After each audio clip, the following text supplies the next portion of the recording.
T'as déjà eu l'impression que ta place en médecine était un coup de chance?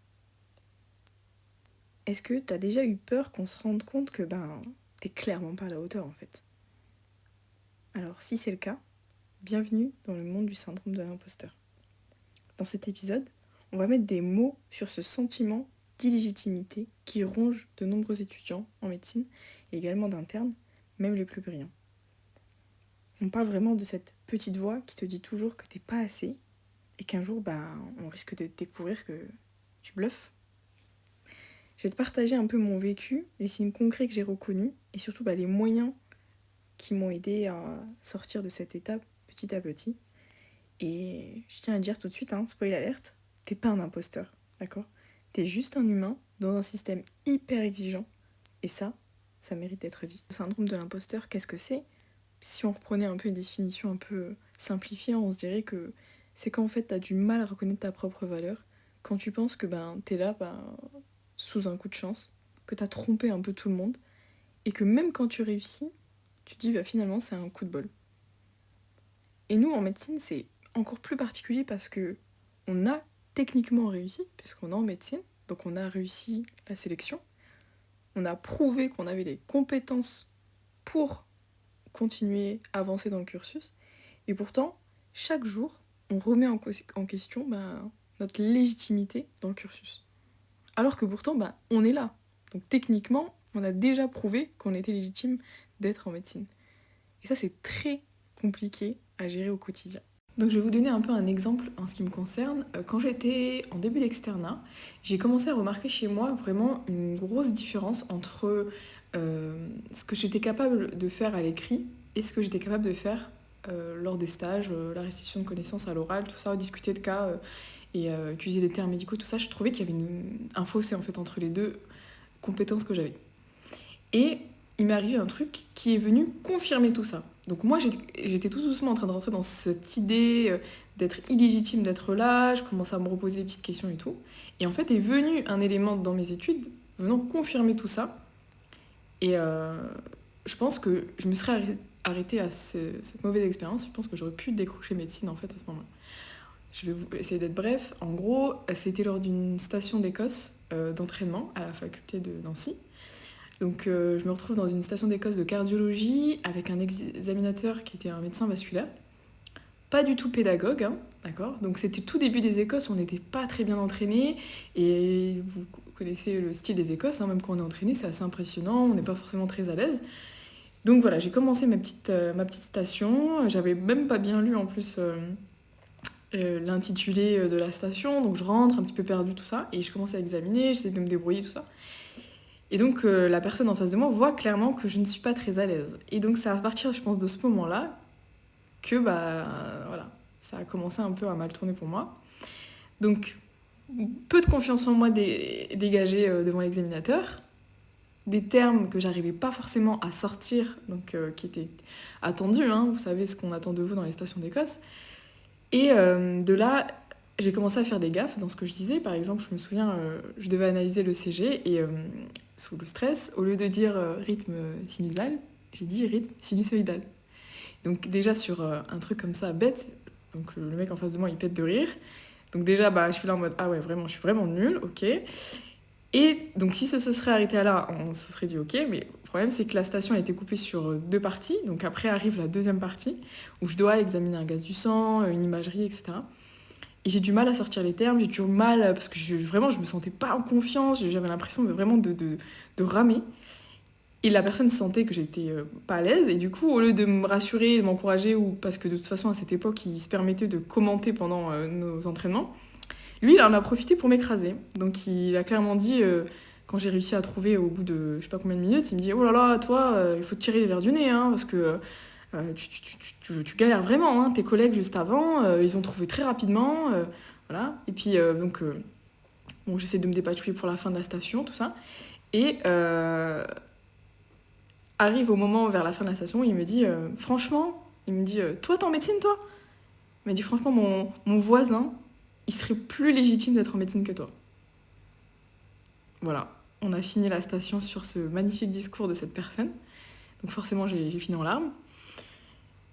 Et je me souviens en finissant la station, j'en ai discuté avec un autre externe. Sur le moment, on a aussi croisé la personne qui gérait tous les entraînements d'Écosse, qui a entendu un peu tout ça. Et a essayé de faire remonter un peu l'incident. Je suis passée vite sur les détails, hein, mais vraiment c'était pour moi un peu traumatisant cette station d'Écosse. Le problème c'est que les conséquences de ses remarques et de son jugement, c'est resté pour toute la suite de mon externat.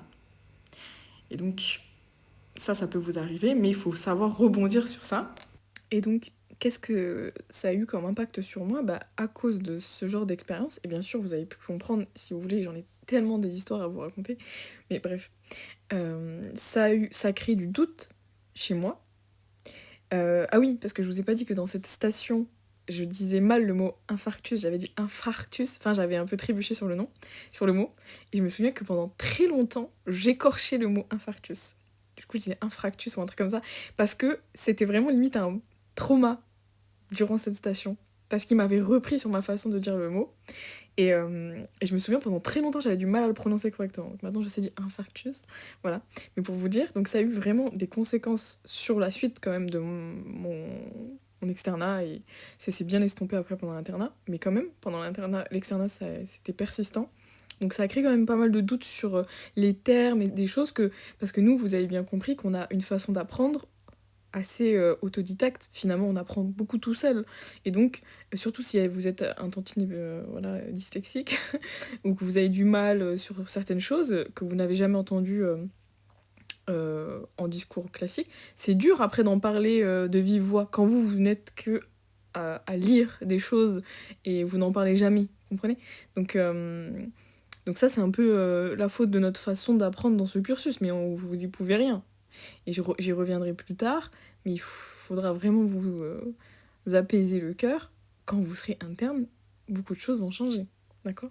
Donc juste pour revenir à ça, donc l'impact, ça a créé du doute, ça a créé une peur du coup de m'exprimer sur des termes médicaux, euh, et aussi un manque de confiance en moi sur l'examen clinique, sur les examens, en fait beaucoup de choses sur la clinique que je n'avais pas forcément avant. Et donc en gros, ce genre d'expérience met en lumière des doutes internes qu'on a, qui font partie du syndrome de l'imposteur, de se dire, bah en fait ce mec, il arrive, il me dénigre, mais en fait peut-être il a raison, peut-être que j'ai été là sur un coup de chance. Oui, peut-être que finalement, son voisin, il a peut-être plus de légitimité à être dans ce cursus que moi. Et c'est dans cet engrenage infernal que vous rentrez quand vous rentrez dans ce syndrome de l'imposteur, qui va en fait vous bousiller sur la suite du cursus. Et ajouter à ça le fait que vous allez toujours vous comparer aux autres. Et vous voyez même dans ce cas que je vous ai donné, il me compare implicitement à d'autres externes passés avant moi. Et encore une fois, dans cet exemple, il y a vraiment un manque de retour positif ou encore de valorisation qui renforce encore une fois cette idée qu'on est illégitime d'être là. Vous voyez? Donc franchement, cet exemple, c'est limite l'exemple parfait du syndrome de l'imposteur qu'une personne met en lumière et qui conforte vraiment nos inquiétudes sur notre place dans le cursus. Donc ça, c'était le côté très perso et pour vous donner vraiment un exemple concret, même il y en a plusieurs autres que je pourrais vous donner. Mais on va pas s'arrêter qu'à ça. Alors ensuite, pour continuer à progresser quand même sur mon externat, j'ai quand même pu mettre en place certaines choses pour m'aider à avancer et à progresser tant bien que mal. Donc déjà, ce qui m'a énormément aidé, c'est de pouvoir en discuter avec des personnes qui me soutenaient. J'ai eu la chance d'avoir un ami qui était dans la promo juste au-dessus. Actuellement, il est en médecine vasculaire d'ailleurs. Une personne qui m'a suivi pendant tout mon externat, qui était adorable avec moi et vraiment qui avait pris le temps d'entendre mes plaintes et mes inquiétudes, tout ça. Et ça m'a fait énormément de bien de pouvoir avoir le retour de quelqu'un qui était en plus dans la promo d'au-dessus. Donc je vous encourage à en parler. Il faut en parler autour de vous quand vous avez des mauvaises expériences. Faut pas les garder pour vous. Faut lâcher en fait. Faut limite déposer votre sac, avoir un autre retour, une autre vision des choses et après passer à autre chose. Mais prendre aussi des leçons de ce qui ont été dites. Par exemple, moi dans cette histoire d'Écosse là, vous voyez, j'avais du mal pour le CG, j'avais du mal pour les termes, et ben je me suis améliorée. Je me souviens, donc la station d'Écosse c'était l'OAP et derrière le mec qui faisait un infarctus. Et ben après j'ai eu un stage aux urgences et on devait présenter un cas clinique, et ben on pouvait choisir n'importe quel cas qu'on voulait.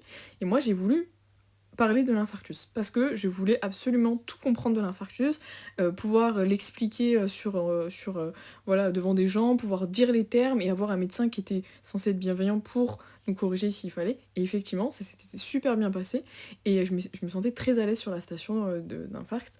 Voilà. Et vous voyez, donc j'ai rebondi sur une mauvaise expérience, j'ai rebondi dessus. J'ai essayé de tout le temps faire ça. À chaque fois que je tombais sur des gens qui me dénigraient ou autre, ou qui me faisaient des remarques, même si elles étaient blessantes, j'essayais toujours de rebondir sur ça. Toujours. J'ai toujours essayé de faire ça.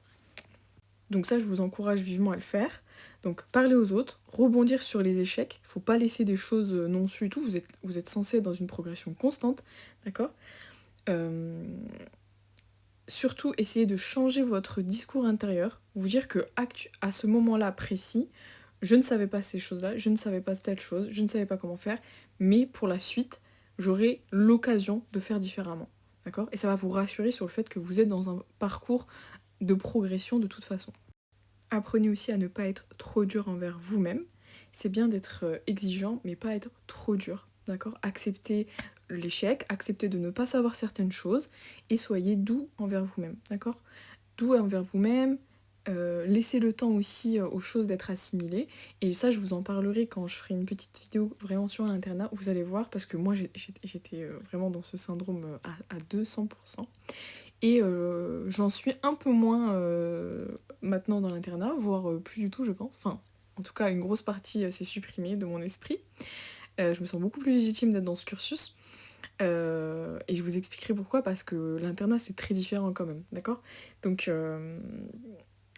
mais il faut avoir fait le travail dès le début, en fait. Dès que vous sentez que ce syndrome vous envahit, que tous ces doutes vous envahissent, il faut commencer à travailler dessus. Si vous laissez émerger la graine, à la fin... les racines sont très profondes et ça devient difficile, et même pendant l'internat ça risque de vous suivre, d'accord. Donc il faut vraiment faire un vrai travail de confiance en soi, accepter la remarque, même si des fois elle est déplacée, elle est dite de la mauvaise façon, mais toujours rebondir sur toutes les remarques qu'on vous dit pour progresser. Faut savoir se détacher des gens là, d'accord. Il y a des gens, vous les verrez plus, hein, vous en foutez, hein. Les remarques qu'ils vous font, franchement, moi je me dis tout le temps ça, je me dis là ils me critiquent et nanana, mais après... je serai plus à côté, donc dis ce que tu veux dire. Franchement, j'ai pris tellement un gros recul sur ces bêtises-là. Enfin bref, voilà. Et voilà, être sérieuse dans son travail, donc ça, il faut le faire parce que vous soignez des gens, il faut être quand même assez exigeant pour les patients. Discuter avec d'autres personnes pour vous libérer et rester doux envers vous-même, encore une fois. Donc je finirai sur ces mots. Si tu vis ça actuellement, dis-toi vraiment que t'es pas du tout là par hasard, que tu mérites ta place, que non, le voisin d'à côté n'est pas plus légitime que toi d'être en médecine, que t'as travaillé pour avoir ta place en médecine, que tu es consciente des enjeux que représente être médecin et que tu feras tout pour en être un excellent, mais il faut être doux envers toi-même, d'accord. Tu prends ton métier à cœur et ça vaut de l'or, donc continue sur cette lancée, reste fort, d'accord. Reste fort, prends soin de toi et comme ça tu pourras prendre soin de tes patients plus tard. Donc dans le prochain épisode, on va essayer de faire un petit focus sur le besoin de toujours se comparer aux autres en médecine et comment ça peut ruiner son estime de soi.